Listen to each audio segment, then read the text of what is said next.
പിന്നെ ഈ പറ. ആ ആളുവാണല്ലോ. ഓ, കല്യാണ ചെക്കനായിട്ടൊക്കെ കിന്നരിക്കുക.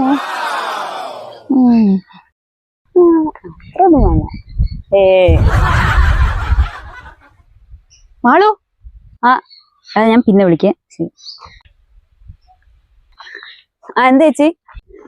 കല്യാണത്തിന് ഇനി ഒരാഴ്ചയല്ലേ ഉള്ളൂ, ചെക്കനായിട്ട് കിന്നരിക്കാല്ലേ പെണ്ണ്. അങ്ങനൊന്നുമില്ല. പിന്നെ എന്തൊക്കെയുണ്ട് വർത്താനം? നല്ല പറയുന്നവൻ ഇങ്ങനെയൊക്കെ പോകുന്നു. പിന്നെ എന്റെ അമ്മയും ചെറിയമ്മയും ഉള്ളതുകൊണ്ട് എനിക്ക് കുറെ ഉപദേശങ്ങൾ കിട്ടി.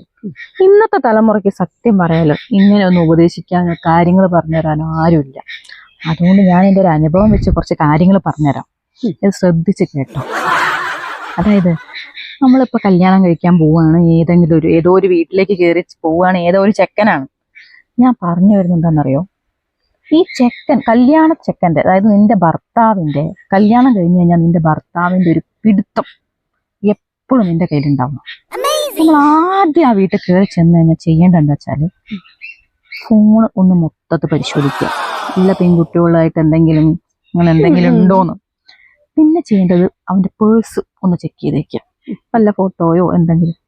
പിന്നെ പറ്റെങ്കിൽ ഇവന്റെ കബോർഡായിട്ട് എന്തെങ്കിലും പ്രത്യേകിച്ച് എന്തെങ്കിലും സ്ഥലങ്ങളോ ബുക്കൊക്കെ വെച്ച സ്ഥലങ്ങളൊക്കെ ഉണ്ടെങ്കിൽ വെറുതെ അവിടേക്ക് ഒന്ന് പരിശോധിച്ച് നോക്കുക. എന്തെങ്കിലും ഒരു തരുമ്പെങ്കിലും കിട്ടാണ്ടിരിക്കില്ല. നല്ല പഴയ പ്രേമോ കാര്യങ്ങളോ എന്തെങ്കിലും ഉണ്ടോന്നൊക്കെ നമുക്കൊന്ന് അറിഞ്ഞിരിക്കാലോ. ഞാൻ പറയുന്നത് എന്താണെന്നറിയോ? ഇവരെ മേല് നമ്മുടെ ഒരു കണ്ണ് എപ്പോഴും ഉണ്ടാവണം. ഈ കല്യാണം കഴിച്ചാലുള്ള ഈ പുതുമോടി എന്നൊക്കെ പറഞ്ഞാൽ കൂടിപ്പോയ ഒരു 1-2 മാസം ഉണ്ടാവും. അത് കഴിഞ്ഞ് കുറച്ച് സൗന്ദര്യമുള്ള ഒരാളെ കിട്ടിക്കഴിഞ്ഞാൽ, നല്ലൊരു പെൺകുട്ടീനെ കണ്ടു കഴിഞ്ഞാൽ പിന്നെ ഇവരൊക്കെ അങ്ങോട്ടായിരിക്കും അവരെ ചാഞ്ചാട്ടം. അതുകൊണ്ട് നമ്മളെപ്പോഴും അവരെങ്ങോട്ട് പോകുന്നു, എവിടെ എന്ത് ചെലവഴിക്കുന്നു, ഇത്രയും സമയം എന്തുകൊണ്ട് നേരം വഴുകി എന്ന് വേണ്ട സകല സമയത്തും നമ്മുടെ ഒരു കണ്ണ് അവരുടെ മേലുണ്ടാവണം. അപ്പം ഇങ്ങനെ ഈ ഒരു ഫ്രീ ഉപദേശം ഞാനേ തരുള്ളൂ കേട്ടോ, വേറെ ഒരാളും നമുക്ക് പറഞ്ഞു തരില്ല.